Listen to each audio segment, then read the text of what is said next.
a rainbow coalition. That's what we need. And the rainbow coalition includes Trump supporters. Yeah, I don't give a fuck. It is. It's everybody. And I always say this on the podcast. There's an old proverb in India that says, after you cut off someone's nose, there's no point in giving them a rose to smell. After you demean what someone holds as valuable, you can tell them the truth, but they'll never believe you because you demean what they hold as valuable. And I know that, when there was a shooter shot at Trump yesterday and just barely missed him. Yeah. And they got him. They got the shooter. But the problem is, that violence, it's just, you're really attacking, people who are in labor. I was talking to Union Drip the other day and on one of our podcasts, and he says, dude, there's a lot of Teamsters, you're Trump supporters. Yeah. And it's like, people have different reasons for being Republicans. People have different reasons for being part of the Green Party. People have different reasons for being Democrats. But this podcast is not dedicated. We're not an arm of any political party. We are the Union or Bust podcast, and our podcast is dedicated to kitchen table economics. Mm-hmm. The main thing is to keep the main thing, because like I said on previous podcasts, if the establishment can distract you with a controversial social issue and they can divide the labor movement, because at the end of the day, both major parties, they get money from all kinds of monopolistic corporations to try to, people can't afford health care right now. Why is that? Because we don't have universal health care like most countries, industrial countries. There's so much to say about kitchen table economics. And I think as long as we keep that the foundation of this podcast, we don't keep it about, any political party. We keep it about, caring about people, caring about people's health care, caring about people's children who don't have health care. So anyway. Yeah, no, true that. Yeah, poor Trump, dude. Like, I did see another tweet this morning though with this activist that I followed. I forgot their handle, but they're like, Trump is gonna have more thoughts and prayers tweets for him than any people in Palestine from these Democrats. Mm-hmm. And to me, I'm like, on the one hand, part of me is like, yeah, this is violence. We shouldn't have this. Blah blah blah blah blah. Right? Whatever. And on the other hand, I'm like, okay, yeah, you're saying we shouldn't have this violence against Trump and all this stuff, but what about the genocide that's going on the other side of the world that you haven't said anything about? Mm-hmm. Yeah, that's fucked up too. Like, what the hell? Like, one's a little bit more extreme than the other. I just gotta say it. I don't think Trump should die. I think if anything, whoever did this is only gonna help Trump. You fucking idiot, because you missed. So that's just what it is. Yeah. And now he's gonna win the election. Oh, he has definitely got more votes because of that. Oh yeah. It's so Biden has to one up him. He has to one up him. Yeah, dude. Yeah, he has to one up. I don't know how without dying, but well. Yeah. Well, it's interesting because we're talking about kind of what's going on around the world with Palestine and everything, and what I think of is like, all the violence around the world. I think it's kind of numbed the culture. I remember when I was about to get my hair cut, and I saw it, and I was like, oh, someone shot at Trump. Like, it wasn't like, I was like, okay, well, I'll get to that later. Yeah. Let me get my hair cut. Yeah, same for me too. Same. And it was like, and we started talking to each other on the phone. Remember, I called you, or you called me, and we didn't even mention. Like, I think it's weird. It's like this violence around the country. I don't think it's healthy. I think it's numbing people. Yeah. When Reagan got shot, oh my gosh, that was crazy. There's the reaction, and that's kind of like what's going on in this country is like people are starting to get numb to this violence. It's, when did when did genocide and elder abuse become okay? Yeah. No, I agree. I think that's exactly what it is. I didn't even feel anything. I was like, oh, they missed. He got shot.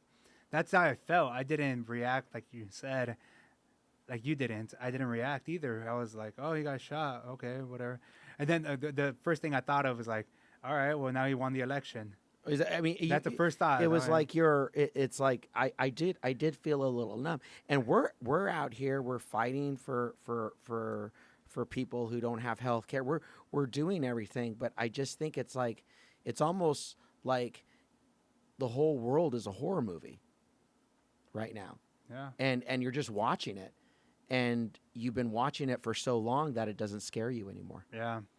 I think a lot of it though, it's coming home now. Mm-hmm. Kind of like all this violence around the world. All these wars don't happen in the U.S. Right. They happen in other countries. So unless you're in the military, you don't really feel it or see it firsthand. It doesn't really impact you that bad.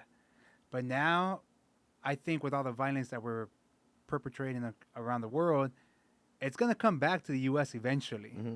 Like, what do you think happens when we send people to war and then they come back?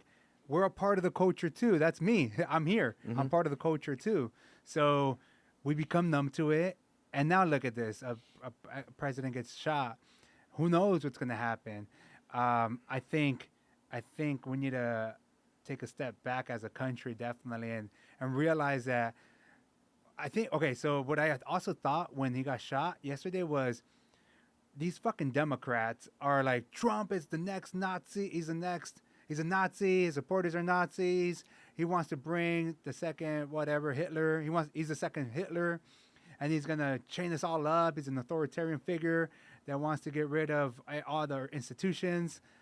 So when you think about that, like if you read it, if you really think about it, it's like, whoa, fuck this guy. A normal reaction is like, man, like you can create violence in your own head and think like, fuck this guy, maybe he should die. If he's another Hitler, we killed Hitler, or he killed himself or whatever. So shouldn't we want the same for Trump, right? Like, so we're saying that Biden is, or Trump is Freudian slip. Trump is another Hitler. So shouldn't we want Trump not here at all? You know what I mean? I think that's the losing argument. You know, people are saying all this stuff, and that's the thing. You're just pissing off his supporters. Exactly. You're emboldening them. And that's why our podcast, we're always going to talk about kitchen table economics. Well, no, that right there, Biden and his Democrats talking about Trump, that he's the next Hitler, right? Yeah. He's going to get rid of the court system or whatever the fuck, right? Yeah. He's going to chain us all up. They're activating their own supporters now to do crazy shit like that. Yeah. Like, wait, I don't want Trump to win. I'm a crazy Biden supporter and I drink the Kool-Aid from all of this shit. Mm-hmm. So if you're a little bit nuts, let's say, yeah, you're probably gonna do something crazy now to Trump because you don't want the next Hitler. And now it's on the flip side. Yeah. What are the Trump supporters going to do now? Yeah. Well, and I think that gets back to what we were talking about, or I was talking about earlier, distracting. Because you're saying all this stuff, and then all of a sudden, I'm not thinking about kitchen table economics. I'm not thinking about people can't support themselves. People can't pay their rent. People are having trouble paying their electricity. People are rationing or skipping meals right now to pay their rent. And so that is like the major problems right now. And I know that if we get caught up in the Democratic or Republican talking points, and you just pretty soon they raise the age of Social Security. Retirement. So it's like, they tried to do that in France and they almost burned the country down. So if and I think that's kind of like what it is. Keep people working, working how many jobs, keep them distracted, and feed them the mainstream establishment media. But we don't play that. We don't play that here on the Union. We don't play that game. No, we did talk about it because it's the elephant in the room, and I thought we should bring it up. I think you brought it up, and I think it's important to talk about it. But it's not the actual thing that happened. It's like, why did we get here in this position that we're in? And then what does that mean moving forward?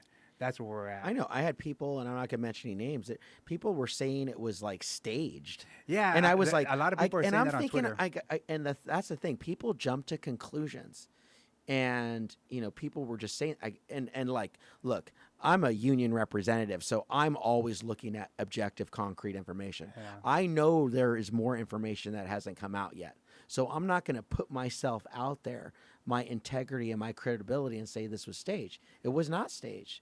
There's a person that's dead. Exactly. There's this, To me, I'm like, okay, stage means, okay, how would it be staged?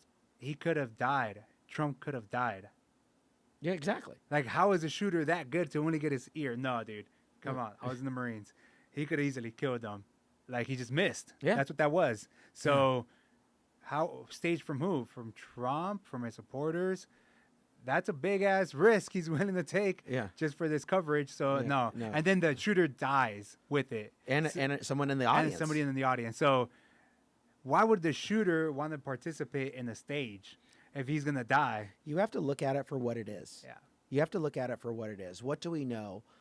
We know that there are 2 people that are dead, including the shooter. Yeah. So, and it's tragic. And I was talking about before, it's like, I felt numb. Like, seriously, that's crazy. Yeah. That is crazy. And it has all kinds of ramifications for,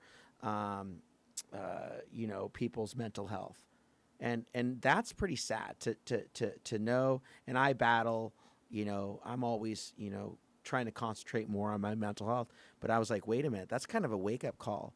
Like, if you're numb and something like that happens, that's kind of like, what's going on right now? Yeah, we're fucked.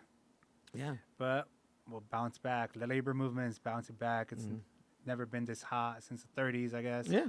And it's just exciting times, though. With that being said, it's still exciting times. It is. Where we can take the power back. We can grow this labor movement. We can bring our conscience back to this fucking country. And it's labor. It's the heartbeat of America.